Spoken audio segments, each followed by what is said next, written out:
This is kicking off a series on theater, and theater is an area that Trinity, I think, is especially richly blessed with. And so for our starters, we have Rick and Rob, and I'm really looking forward to this because I gather they are going to take us back in history to show us Yes. what has happened in the past in terms of Trinity's involvement with theater. So let me turn it over to you guys. Trinity was a great place to be a kid in the 1960s. It was amazing. There's a few people here that realize it. I'm glad we still have a few of us around.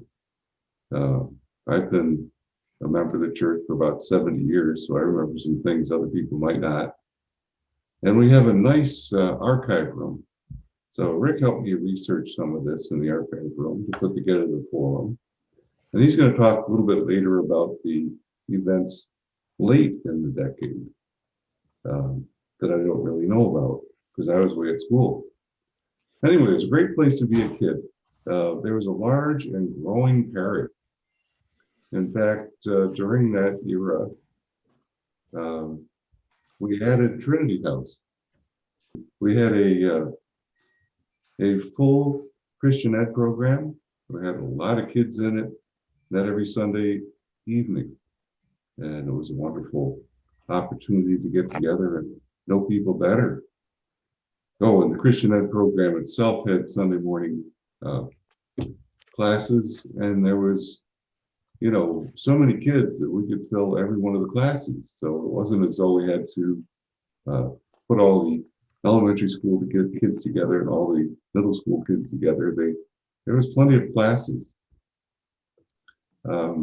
Kids were acolytes, altar servers, and readers. There was large choirs. And we had an opportunity to appear in plays and pageants and musicals.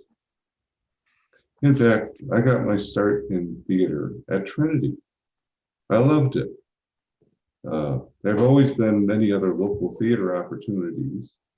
It was great fun to work with them also. Now, eventually, the theater led me to a major at Harper College. I majored in theater, which I enjoyed greatly. Now, in order to get us to the theater, I need to speak for a few minutes about the choirs. As I said, they were absolutely enormous. This is the choir in the early 1960s. You can see we have W. Paul Thompson here. He was our priest at the time. And over here we have our curate, James Odell. I can pick out a few of the girls. Now, Janet Watrous is down here at the bottom. Where's my picture? There it is. Janet Watrous is here at the bottom. She's now an Episcopal priest. Susie Patterson is up here. Susie Patterson Smith. I still see her often at the lake, and so she gets to Trinity once in a while with her mother. Rob, Where? Rob, is the Afro-American young woman at the very top, is that one of the old wines? That is Valerie Oldwine. She was the next one I was going to identify. Can you That's identify Valerie. anybody else? No, I I don't. allow interruptions here. You know anybody else that's out here? Is Felicia Roper in the picture? She must be here. Yes, she must be, that's right. I don't know. She was a couple years younger, so she might not have made it into this group. I think Sally Moyer is there. Oh, definitely. She'll be Sally. the second row from the bottom, like the fourth girl in. We're here? Or the Yep. other side? Nope, right there. Okay. So are you there, Rob? Not the girls section. This is just the girls. Wow. Hey, Rob, Liza Yeah. Pilk is supposedly in this group. I'm on the phone with her in California. Liza is, Yeah. my friend Liza is far too young to be in this picture. Okay, Rick, he says you're far too young to be in this picture. Liza seemed to think she was in this group. That's why, Rick, she spoke up. And she's trying to get okay. online now to join us. Now, this is the boys about the same time. There's Phoebe. Oh, yeah. I think there's about 40 boys in this choir. The choir master at the time was Phoebe English. She did it as a part-timer, just wanted to help out, and she also worked in the school district. She was a secretary to the superintendent, booked all the people to be substitutes. Let's see, I know more of the people here. Let's see, we've got the top row, we have Steve Miller, you guys know him. And let's see, we have Gordon Thompson, he's a lawyer in town. Who else do we have? Oh, me. There I am. Jeff Wells is in Oh, the top my. row. Looks like it. Jeff Wells. I think that's Franklin. Oh, Frank Wells. I'm sorry. That's okay. I didn't want to name too many more of them. Who knows who else is in here? Joggers, second row from the top, third from the left. Yep. Ben. That's Ben. I notice you I have think it's a lot of the Lefty names down Brothers. at the bottom also. Yep, that's like cheating. Yeah, But Bob, you and I wrote down you all and I the names picked of out, people. Rob, you and I picked out Dar Wales. Yes, Dar is in here, right there. you can see Clifford Aythorne down at the bottom. Yes, indeed. Let's see. There he is. Annie Little. Oh, yeah. Annie Little, right above him. Where are Yeah, the my favorite Pattersons? There's Don Patterson over to the left there, Left. or David. Second Uh, row up, second row. third row in. Yes, that is David Patterson. David, Very thank good. And his cousin Tony's right next to him. Oops, Yep. I skipped ahead. I apologize. We'll go back. No, don't go back. Come on. Who else did we have? We have so many people here that I remember. I was hoping many of you could. This is Rick Gebler, who people see around here once in a while. In the lower I thought it left, was fun to get- in the Go ahead, lower Rick. left is my cousin Steve Gardner. Yes, my cousin too, oddly enough. We're both descended from the Gardeners. And Steve's very active at Christchurch. Yes, His younger brother Dave was very active in theater and music. And We'll their see him younger later. sister, their younger sister Linda Gardner is my age. well, this continued. Well, of course, others have moved away, but you remember some of the people, or many people followed their wives to other churches. I was lucky. Joan was willing to join our church. I didn't have to go to St. Pat's. This is the choir again, but this is a few years later. Now, That's what do I know interesting. here? Well, let's see. We have Sally Crossley. We have a bunch of Shumakers. Yeah. There's Linda right there. And Barbara is back here. Where's Rick? Oh, I'm in there someplace. Oh, front row, Front row. Front row, whereabouts? right in the middle. Right there. I'm between Tom Rinker and Tom Elgin. Doesn't help. I think that's you, right? Yep, Okay. that's back when I had hair. Yeah. I knew him when. Boy. Let's see, we have a bunch of Patterson. Robbie Patterson is there. And, Is this one of the Desais over in the first row? First girl? Long before the Desais. Oh, that's not one of the Desais with the glasses. No. No, I'll say her name in a minute. Oh, it does look like one though, doesn't she? I think that's Debbie Lee. No, it's Debbie something else. Okay. Debbie Lee, I work with at the university, and Okay. she is in the another row. Okay. And who was the choir director for this picture? This was Jack Hooten. Okay. I'm gonna get to him next.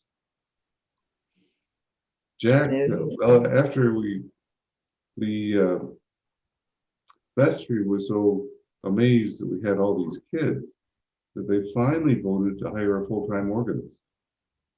Now, before that, we had Phoebe English, and I'm trying to remember who the organist was. Stapes, Flora Step. Steps, yes. So, and they were both part-time, and of course Phoebe had another job, and so we hired Jack Hooten. He came to us from St. Simon's Island, down in Georgia.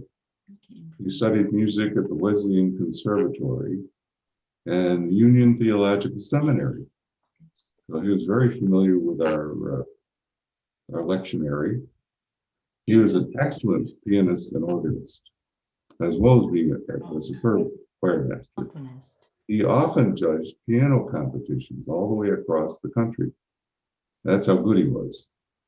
Now, in later years, he let me call him Jack. So I'll call him that throughout the presentation. Jack taught us a lot of important skills for singing that sometimes are forgotten.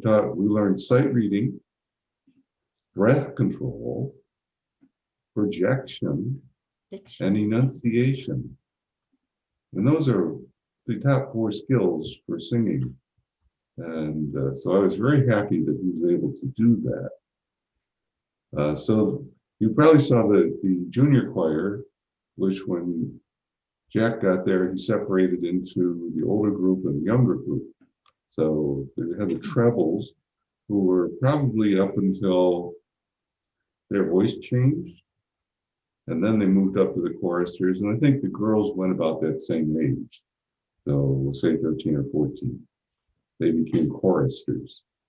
And so we had, a good group of people, probably 30 in the girls, 30 in the boys, maybe even 40, as well as the choristers. And we probably had 25 of those. They squeezed into the chancel and we all sang together. And there was adult choir at the same time, about the same size as our present one. So there was a lot of choirs going on. So it was very nice. My summary of Jack Hooten is that as children, Jack gave us the gift of understanding, appreciating music and theater, and the ability to perform it well. And that's the most incredible gift anyone has ever given to me. Rick, do you know what ended up happening to him? Did he pass away? Has he passed away, I'm assuming, or here? Did he stay in Triple Cities area? Do you know what happened to him? Yes, Jack chose to retire in 1970 from Trinity. That's a story for another day. And then he proceeded to do a lot of piano teaching. He moved back to St. Simon's, Georgia. And when he decided to retire completely, he decided to join his friends and Trinity family here in Binghamton. And he spent his last years here. And so how long ago did he pass away, do you know? It was 04, maybe. A while back. At least 15 years ago or so. Okay, I remember his name when I was growing up, but I never really met the man. I know you've talked about him, but I never really knew him. I only knew of him. As Rob will continue to explain, Jack was very influential, not only at Trinity, but throughout the community. The opera. Rick, in 1967, he was drafted to come and help out with a community theater. Yeah. And that's where I first met him, because I played Nimue to my husband's, he was the lead, my brain stops, in Camelot at Harpersville. Oh, So he had a connection with somebody that was working there, because the directors changed about 2-3 times in the middle of that production. And we did it in Yeah. January of 1968 at Harpersville School. where I was teaching, and Richard had gone to school there. So it was an interesting combination. I think. The way he taught us was in a system called the Royal School of Church Music. And that was, of course, originated in Great Britain for youth choirs. And it kind of standardized across Great Britain. We do have a branch in the US called the American Royal Society of Church Music, or ARSCM. The program seeks to engage and encourage church music through awards, exams, publishing, and residential courses, also professional advice. So Jack had chosen to use this program as the basis of our education. It was a structured choral training program and was a good framework for choral singers to develop their vocal skills, their musical understanding, and the knowledge of the repertory. The St. Nicholas medals, which you can see over here, this happens to be mine, were given out as awards for accomplishment, usually yearly. So if you managed to learn the new skills that came out that year and made it through the simple exam, you were promoted and you got a different color ribbon. I think the black ribbon was for about 8 years. The colors changed depending on your level of accomplishment. That is Now, when I still went active. to Bill Lawson and Claude Cornwall, and I know Wilkes-Barre, the Episcopalian Church in Wilkes-Barre is still active in that. So that's still very, very much active, the Royal School of Music. They're not was gone still in use. yet. Very definitely.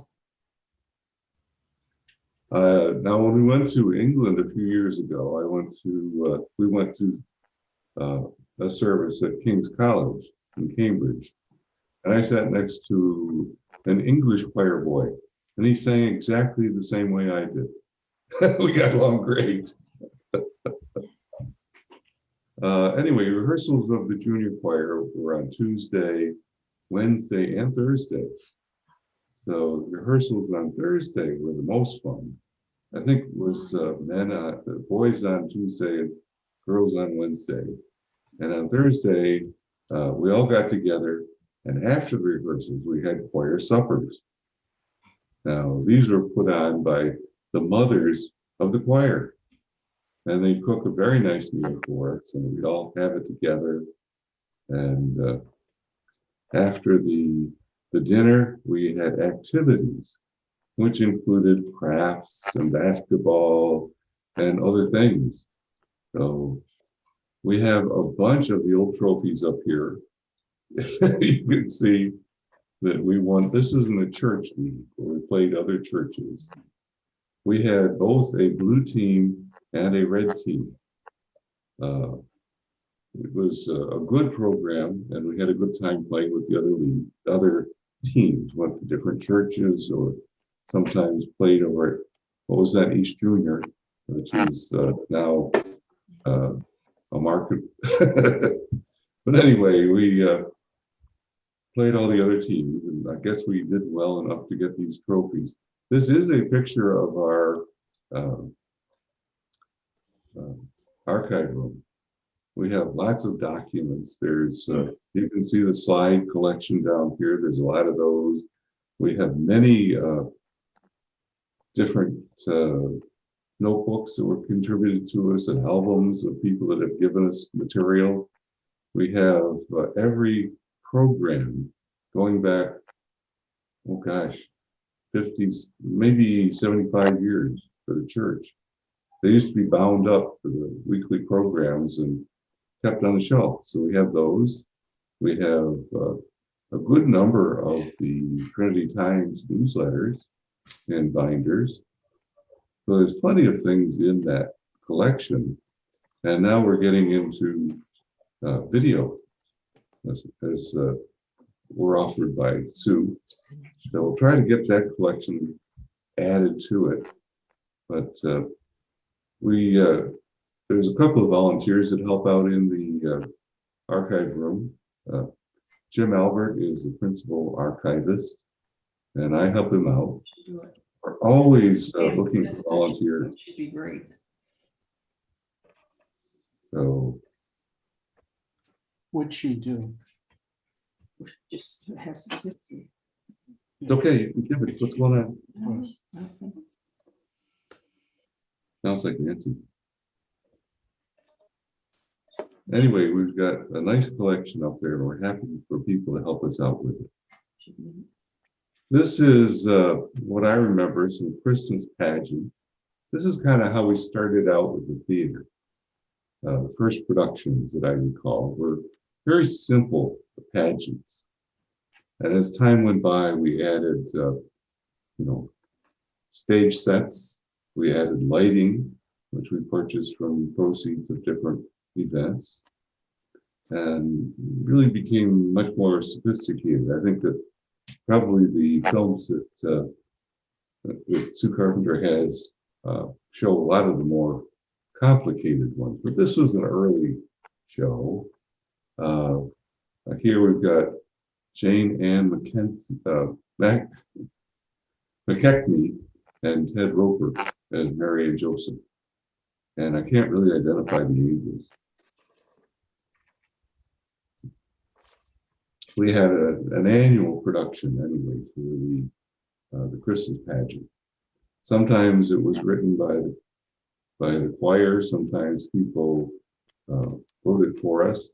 We would use some that was from other churches. It was always fun. It kind of absorbed people not only in the choir, but also the folks who were just in the youth groups. It was a good opportunity for everyone. Here's Rob, Yes. you did mention Miss Hissy. She was the I one. did not mention Miss Hissy. She was our Christian ed director. Right. Early in the 60s. I remember her well. She had an apartment over my dad's office on Murray Street around the corner. She was a wonderful person.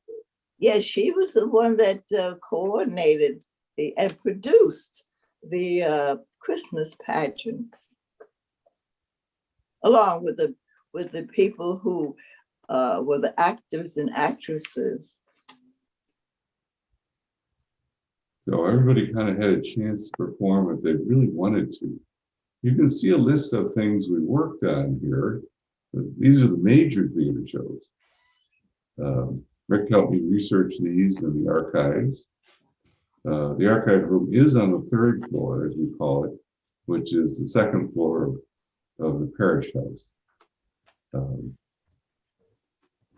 I'm not going to, I'll probably talk about as many of these as we get time for, and these are just the major ones. As I said, we had a pageant every year, and we always did a skit during camp. This is Camp Starrett, which is the first camp I went to for the choir. You can see Paul Thompson out here in the middle, laying down the law. This was our dining room and meeting room. We had choir rehearsals in the barn nearby. It was a wonderful place. You did kind of have to watch out for the bats if we woke them, but they didn't come out often. So it was a great camp. There was cabins for all the people. You split people off so that I think there was probably 6, maybe 8 to a cabin. Rick, where did you say this camp was? I missed that. Oh, Camp Starrett was owned by the Bethlehem Diocese in Pennsylvania, and it was located near Meccano. Later on, we had our choir camps were at Thornfield, which was our diocesan center up in Casanova. And more recently, we've used the Watson Homestead out near Painted Post. One of my great memories of choir suppers and choir camp was creating the skits and plays and little reviews.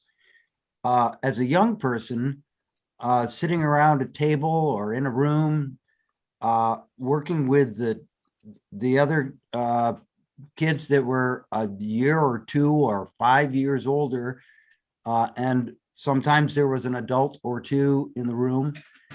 It impressed me as a kid that when I had an idea for the lyrics of a song or an action in a play, for these skits for choir suppers on Thursday nights after the dinner and at choir camp, my input was welcome. It was often discarded, but it was welcome anyway. And so from a very early age, my participation with choir and these theater productions, these little skits and sometimes bigger productions, made me feel included, and my imagination was unleashed in some large part by the music and theater programs. Another aspect, we did have a good cross-pollination with the other art groups in the area. Jack was very good friends with Carmen Zebolka and Pageant at the TCO.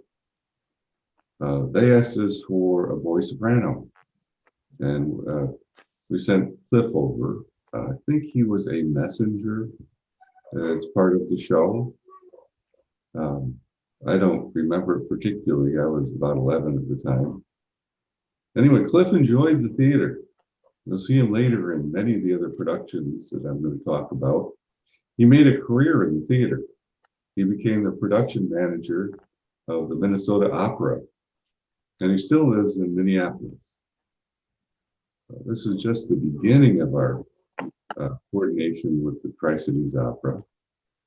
A couple years later, the next year, in '62, at the Masonic Temple, the Trebles were asked to send some people over to be street urchins. And you'll see there's urchins over here around the toy cellar, Harpagnola. And it was a huge street scene.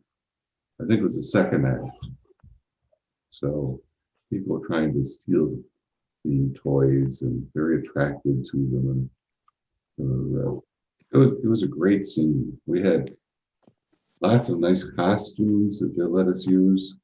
This particular picture isn't ours. Sometimes I've substituted some because I couldn't find them. But this is very similar to the way it looked for us. Tri-Cities Opera was quite the company and had very elaborate sets and helped us with costumes. We had to use grease makeup. So we did our own base. So we'd apply some full cream to our face and put on the right shade for our faces of base color, and we'd smear that around our faces. And then we'd have help from the folks with the opera company that were doing the makeup. So it was a huge opportunity for all of us. I was in the street urchin chorus. I think Art was too. I can't really name all the people that were there, but it was the boys and girls both. So it was a nice opportunity. It was at the Masonic Temple, which is still just a few blocks from us on Main Street.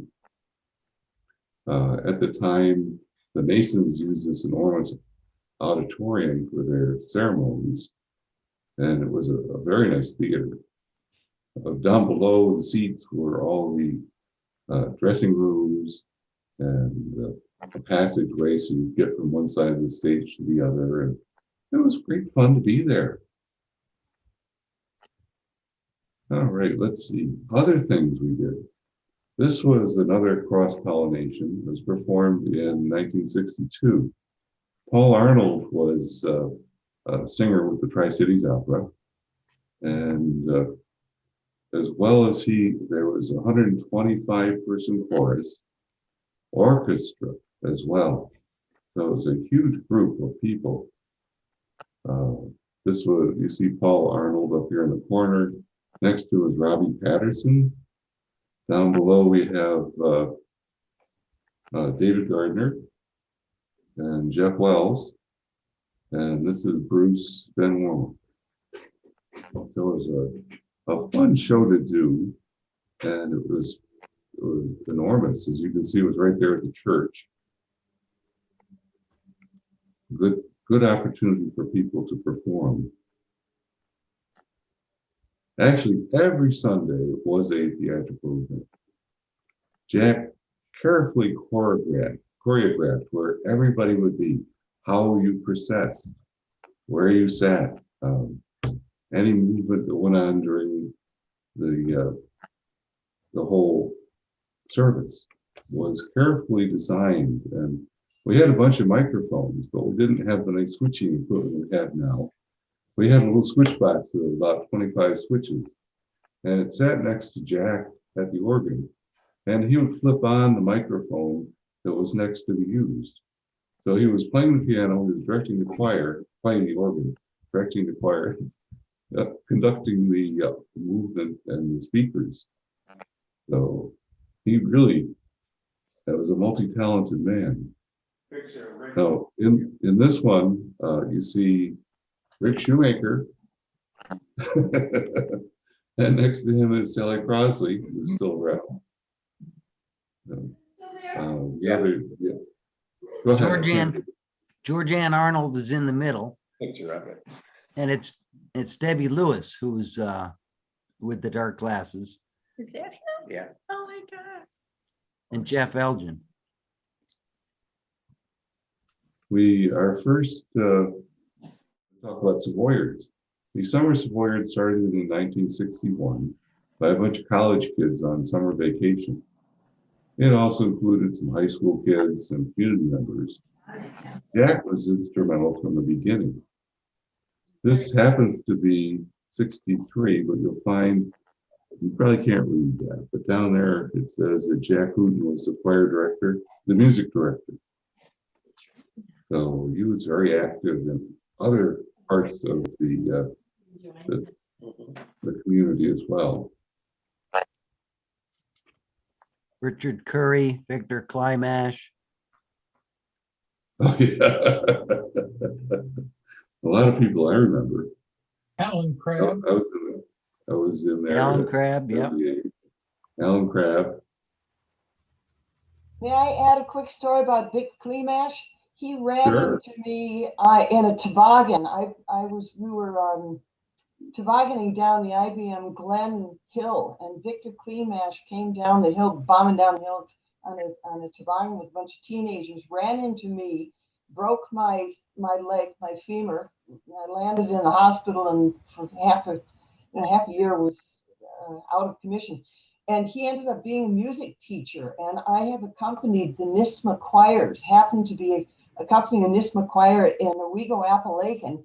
And who was the judge for that? Victor Klimash. When he introduced himself, I said, "I'm Gene Herman. You ran into me in a toboggan." And it was like old home week. I remember Victor Klimash very well. The music world is extremely small.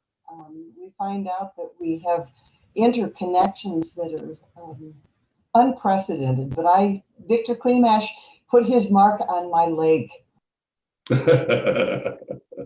Nice memory. That sounds like a little painful, but well, now it was nice because as time went by, many of the choir members joined the Savoyards. I know I did, and sang in many of them. In fact, I'm still on their rolls as a member. Jim Micah is coming next week to give a presentation about the summer Savoyards. He'll probably fill in a lot more than I could possibly do. This is the next show we did for the Tri-Cities Opera. You can see the choir members. This happens to not be our set, but it shows the choir members in robes. And so we had both boys and girls following the sexton around and singing with him. I think everybody made fun of him. But this happens a little further along in the action when the arrests were being made. They wanted to pick up the fellow that was hiding out in the church, but he'd gotten away. So that was an exciting part of it. This is just Act 1. Of course, it moved on from there. It was good fun to be in it. This is the first show I was ever in, a big show. But I did go on with the opera company. I appeared in several other shows and helped them with, once my voice changed, they made me pull the curtain on. So I joined the stage crew and worked with that for quite a long time. Now let's see, move along here. The Messiah was a big thing. It wasn't done as often back then. Now we have other local choirs doing it every year. But this was the combined choir of both Trinity and Christ Church. We often collaborated back then. As I said, Jack got us into all kinds of things. It was a wonderful presentation. This is in Christ Church. So that's where we sang the Messiah there. Large choir with professionals as well that joined us. That's when my voice changed. I started out the rehearsals as a soprano, and gradually I became an alto. And by the time we presented the show, I was a tenor. We had presented one of the first presentations of all in the Triple Cities was back in 1963, and Cliff Aythorne was them all. We also Bruce Van Warmer got to be them all in 64, and by 66, this was oh, that's not our picture either. Anyway, Marty Sterling was the Amal. And in this picture, Amal is giving his crutch. He was a crippled boy to the three kings who were going to take it to the Christ child, and he was miraculously cured. We had a lot of fun doing things as well. This show was for the choir camp. It's a benefit. We raised money so we could give scholarships to people that needed it. The music was composed by our own Kathleen Lou Brown and directed by Jack Hooten. It was a parody on choir camp. And, you know, the kids are rising up, and there's the priest, Captain Tom Muller, with his paddle. That was really a fun one to do.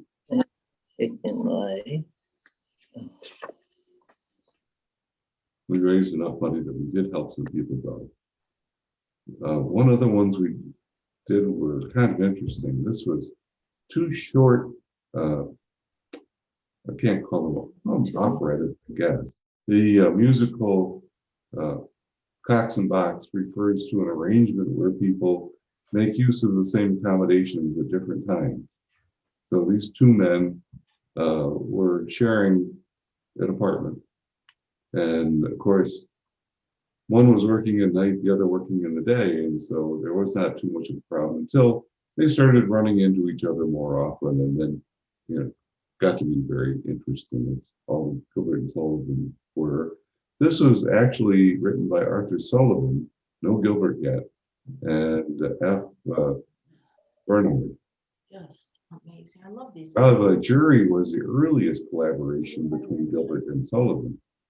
So we had a nice opportunity to do that. Those are both done on the stage at Trinity. The stage being what we call the point room now. The wall between the room and the gym was not there. You actually just had some curtains pulled across so you could separate the rooms. But you could also do a stage production using as much space as you needed out of the white room. So these were the first ones I saw presented in that format. The Meccano was a major undertaking. This was done by just Trinity players. First time we premiered Trinity players. And it was done at the Masonic Temple. And we had, let's see, this was for the benefit of Malawi, which is why it became the Malawi Meccano. We had promised $3,000 to the diocese to build a home and office for the African suffragan bishop. We were able to buy, pay for that give our money from the show, and also able to buy build a new control panel, and bought enough spotlights that we could do lighting in the church for functions such as the mall and St. Nicholas. Maybe you don't remember, but there was a little saddle that sat over the first two beams in the church ceiling. They were black, so you didn't notice them, and we put a large iron bar across them. So in the middle of the church, we had lights strung. Now that was a nice way to light the theater, light the area. Since then, we've built the thrust stage, or the thrust that comes out into the church more in front of the church. And Rick and I put some lights up for that were kind of temporary. And since then, we've added more lights to the permanent set that focus just on the thrust in front of the congregation. In this show, the Lord High Executioner was Clifford, back here, always showing up. And let's see, I'm sure one of these lovely ladies is my mother. She was one of the three little girls from School Our We. But we had a lot of, it was just people from Trinity that appeared in this, with maybe a couple hand-ins. So this was great fun, and it came off very well. We did 4 performances, which was just amazing. Again, we got to put on the costumes and the makeup, and you can see the bald wigs.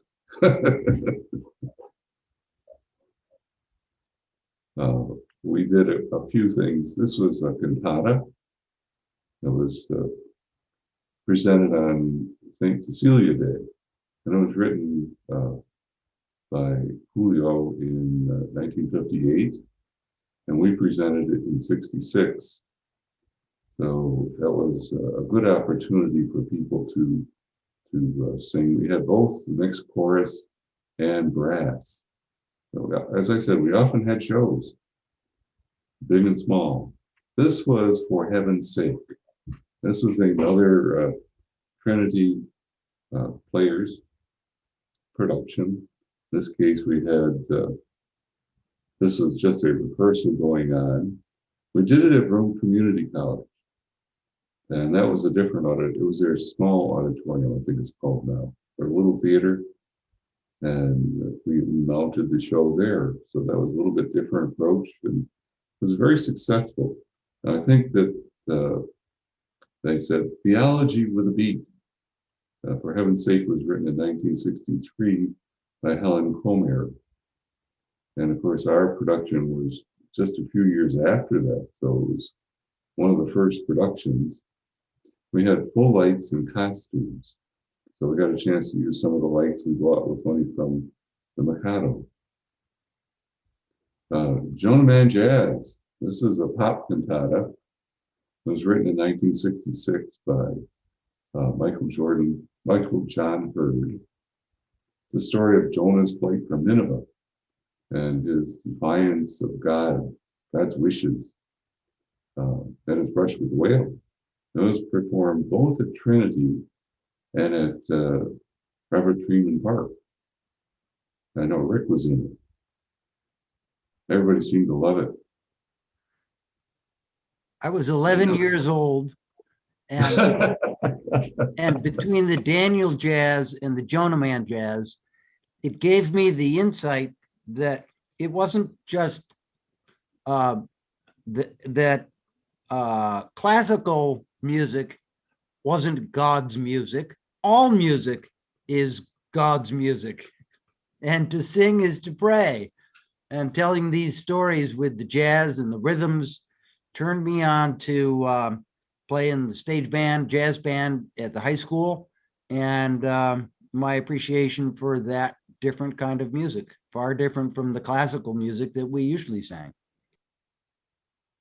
This was a fun show. It allowed the chorus to give enthusiastic youngsters the opportunity to growl as lions in the den and click their fingers with the jazz and the blues. So that was great fun, I think. Let's see, I need to move along, got a lot of slides and not much time. So this was Noah's Flood. Rick was in that also. This is not a picture of our group, but it's very similar. Of course, it's the story of Noah and the animals. We had 2 congregational hymns in the middle of it, and the cantata had incorporated 2 children's choirs. So it was quite a production in the church. I wasn't there. Rick has told me it was fun to do. We had a good participation. These are some of the kids that were in it. They got to be animals. We did a wonderful show that was called Now the Green Blade Riseth. Of course, you've heard the hymn 204, but in this case, it was more of a cantata, and you had Cyril Wright was the conductor. Cyril was a member of our church and a very well-known pianist and organist. He said he earned money as a teenager working weekends by playing Strauss walks, waltzes, and transcriptions of organ music on the Wurlitzer organ at the Capitol Theater in Binghamton. Later on, he taught sacred music at Union Theological Seminary. He moved back to Binghamton in 1977 and was a link professor of music at State University of New York at Binghamton until he retired in 1984. You may not remember, but the Link Company was actually an organ company. So the fact that he was nominated to be the professor for the Link Organ Company at State University of Binghamton was quite an honor. We, let's see, there's lots of us that were in these Yeomen of the Guard back here. There's a collaboration between Trinity and Somerset Warriors. Jack Hooten was the musical director, and many of the choir members are in the cast. I was a townsman in the cast for this one, so different sung parts. These are the Tower Warders. That's a Greg, good story. I think Greg was in this show. I'm a yeoman there someplace. No, I came along 5 or 6 years later. Yeah, this was an early version. We've done it many times with the Savoyards. Ricky Leach, Jillian Aythorn, Eric Kirch, Yep. Pete Reese. Peter Reese, yeah.